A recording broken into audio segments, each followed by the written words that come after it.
The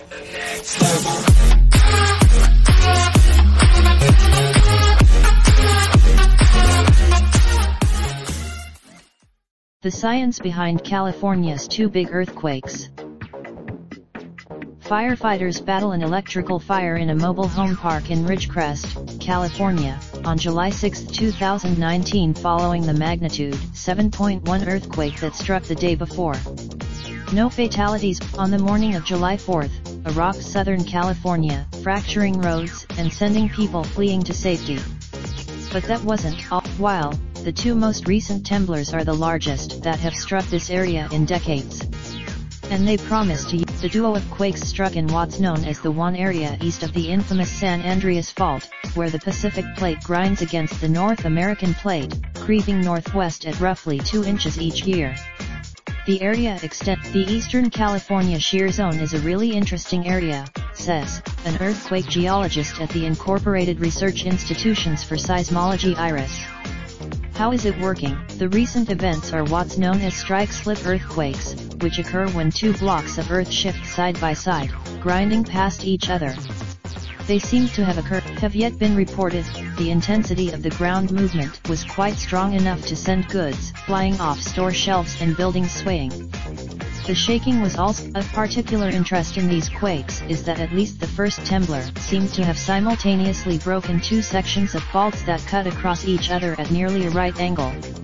While historically, the thought has been that earthquakes occurred on individual faults, he says.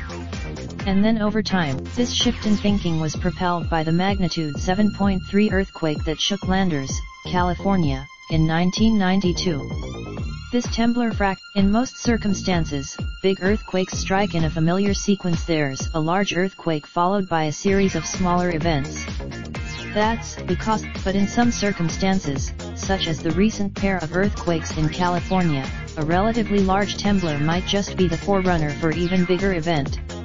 While the scientists think of this series of earthquakes as the foreshock, the main shock or strongest event, and then the aftershocks, explains a seismologist with the U.S. Geological Survey.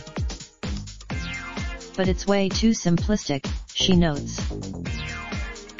Every earthquake causes a shift in the landscape, redistributing the strain in the crust, which means all earthquakes could trigger other earthquakes.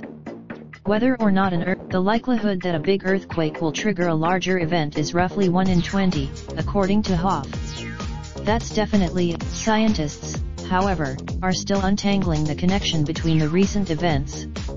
The magnitude major scientific questions: did part of the fault break and then break again? How did breaks This appears to be the clearest case of seeing that did indeed happen, of the same fault rupturing more than once in a short time period. But much work is needed. So far, many more than 1,000 aftershocks have rippled through the region.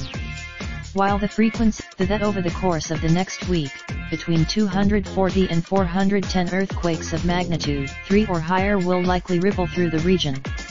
These are events. The USGS estimates that there's as many as 2 earthquakes magnitude 6 or larger could strike in the next week. But as scientists, such a strong series of aftershocks is not unexpected. Earthquakes she cautions, however, that all of these probabilities are forecasts and not predictions. You would never predict the weather, she says. You can't predict. Bohan emphasizes that it's normal to be scared during an earthquake, which can rock the ground like a boat in rough water.